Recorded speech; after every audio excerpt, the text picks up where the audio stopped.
લોકો ટેક્સ ભરે છે પરંતુ સુવિધા નથી મળતી। જી હા, વિકાસની વાતો વચ્ચે દાહોદના સંજેલી તાલુકાના મથકમાં આવી હાલત છે।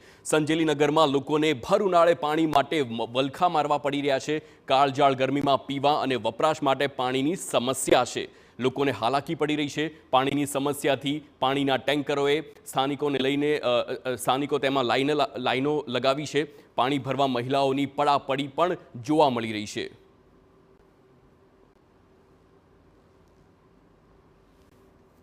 सरपंच અને તલાટીને બધાને અમે ટીડીઓ સાહેબને બધાને અહીંયા આવીને બતાવ્યું છે। આ ગંદકી બી દૂર થતી નથી અને પાણી બી આવતું નથી। વારંવાર અમે એપ્લિકેશન અરજીઓ આપીએ છીએ, એનો કોઈ અમારો ઉકેલ આવતો નથી અને કાયમ માટે અમારે 200-300 રૂપિયાનું પાણી પીવા માટે લેવું પડે છે અને લોકો 2-3 કનેક્શનો આગળ લીધેલા છે, એનો આજ સુધી એ લોકો કનેક્શન કાપે તો અમને પાણી મળે એવી પોઝિશન છે।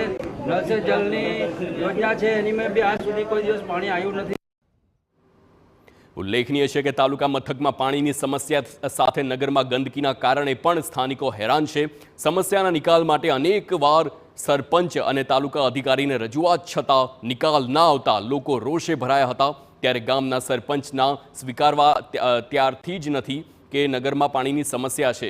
મહત્વનું છે કે તાલુકા વિકાસ અધિકારીએ સ્વીકાર્યું કે અરજી તો આવેલી છે પણ કાર્યવાહી આગામી સમયમાં કરવામાં આવશે। હવે જોવાનું એ રહેશે કે લોકોની સમસ્યા માટે તંત્રના પેટનું પાણી હલે છે કે નહીં।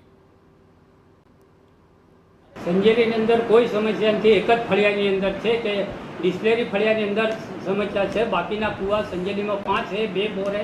અલગ અલગ વિસ્તારમાં પાણી જઈ રહ્યું છે। ઓપરેટરો પાણી હાલી રહ્યા છે અને પાણી ચોમાસાના ઉનાળાના કારણે પાણીની અછત હોય એટલે હમણાં થોડું પાણી ઓછું આપવાનું આવે।